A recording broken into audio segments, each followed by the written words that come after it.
Cowboys Nation, you're going to love this. Tony Romo practiced for the first time since breaking his left collarbone September 20th. He remains on the injured reserve designated to return list and can't play until November 22nd against the Dolphins. But Wednesday was the first day he was eligible to return to practice under league rules. Romo took part in pat and go and warm-ups, worked through some individual drills and threw passes during the routes on air portion of practice. Oh, Skip. Oh, Molly. Your thoughts. My thoughts. Stephen A. Smith.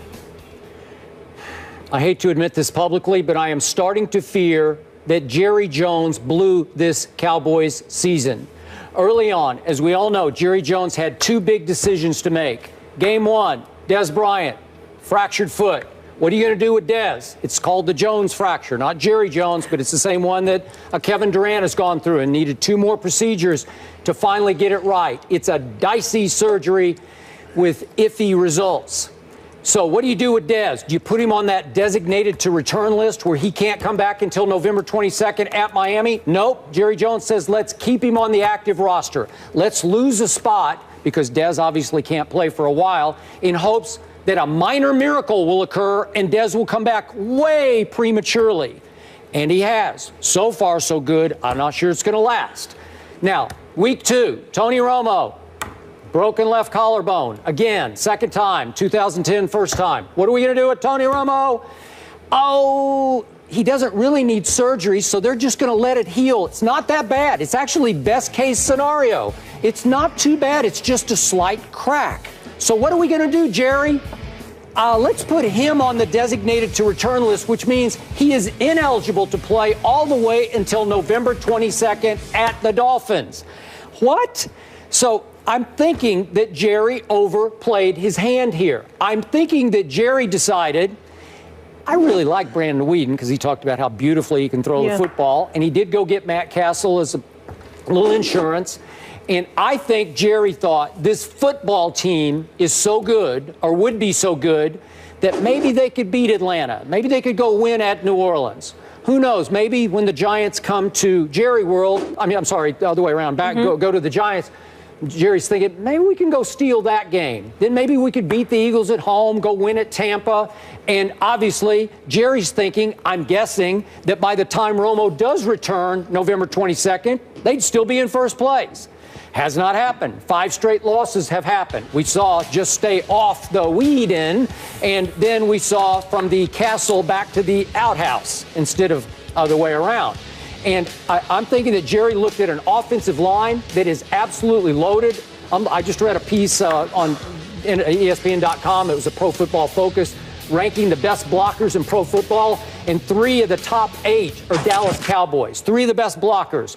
Center, Travis Frederick. Then you go to the left guard, Lyle Collins, the rookie, and Ty Smith. They're saying that 3 at their positions, they're the 3 best. So I think Jerry's looking at that saying, we don't really need Tony Romo. We're going to be okay. Let's make sure, let's save us from ourselves. We don't want to rush Tony back, but they do want to rush Dez back? I don't get it.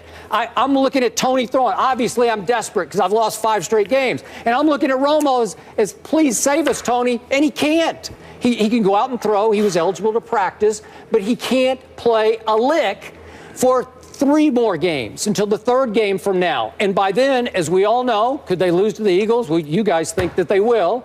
And then could they go lose to Jameis and company down in Tampa? Sure, they could. So then what would happen? They'd be done, right? They would be done. There'd be no hope for them. So I think Jerry made a mistake. If you want to put Dez on that list, I'm fine with that. Do not put Tony on that list because he looks just fine to me. Your thoughts? Breathe. Well, that's what Cap's doing, Kaepernick. Need a chance to breathe, right? Yeah. Skip Bayless? I can't hear you. Are you saying, Skip Bayless, that you believe that Jerry Jones was being excessive in his protection, in his protecting Tony Romo? I just said that. Yes, I did. Are you saying that that surprises you? It disappoints me. It infuriates me. Oh, it disappoints you. So let's see. So when he ran DeMarco Murray into the ground by giving him 392 carries, along with 449 overall touches last year, that to protect Tony Romo. No. You didn't think about it then. You didn't think about it then. When he sat up there and spent all that money on the offensive line and drafting the Zach Martin, Travis Fredericks, Doug Lee of the world, people like that, you understand? You didn't catch on to it then.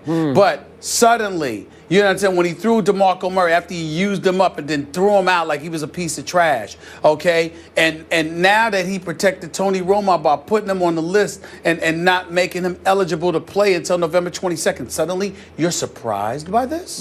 It doesn't surprise me, Skip Bayless. This is par for the course. This is why the Dallas Cowboys are who they are. It's about Tony Romo because Lord knows the sun shines and sets with Tony Romo. We got Terrell Owens crying because that's my quarterback, that's my teammate and all of that stuff. And he was maligned for it. Tried to sit up there and suck up to Tony Romo and do what he could to sit up there and massage his fragile ego. We got Jason Witten protecting him at all costs, okay? We've got DeMarco Murray being ran into the ground. We've got the team invested in the offensive line. We got Des Bryant sitting there to go out there and play, find a way to get it done. But Tony Romo, look, we don't need you to really stress yourself. Oh, by the way, in the offseason last year before last season, wasn't he out there at Duke shooting jump shots, hanging out with the folks at Cameron Indoor Stadium and doing all of this other stuff? What I'm trying to say to you is you can sit up there and say what you want, but there are historical remnants of evidence all over the place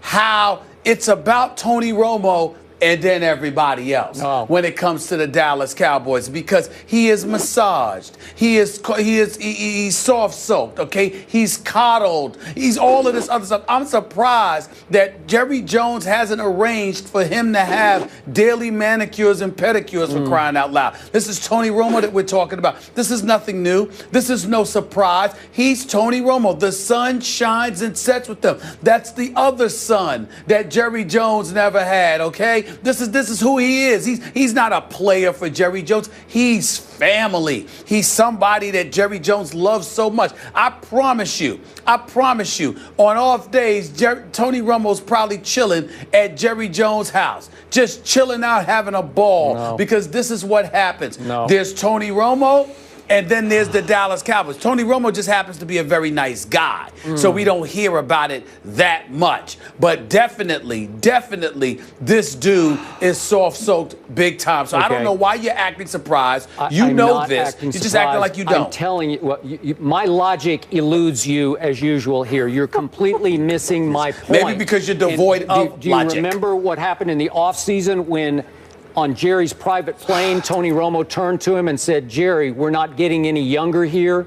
Tony Romo is getting up there in age. The window is closing on him and maybe this football team as far as he is concerned. I agree. So this was a big deal this year to max out your opportunities. I've told you again and again, if this team so much as ekes into the last playoff spot in the NFC, look out above. Look out NFC, because if this team is healthy at that point, it will be the best team in the NFC, and it will roll on the road through the playoffs, because we know it is a much better road team than a home team. So my point is, Jerry missed the boat here. If he had just kept Tony on the active roster, he's not babying him. He's not trying to candy coat the situation. Really? No, he's not. He's just saying he thought that it would take Tony that long to get right. And Tony looks pretty right. Like, I'm sure Tony, if it were his choice, would play this week against the Eagles. I bet he would say, I could do this. Did he think it would take that long for Tony Romo to get right?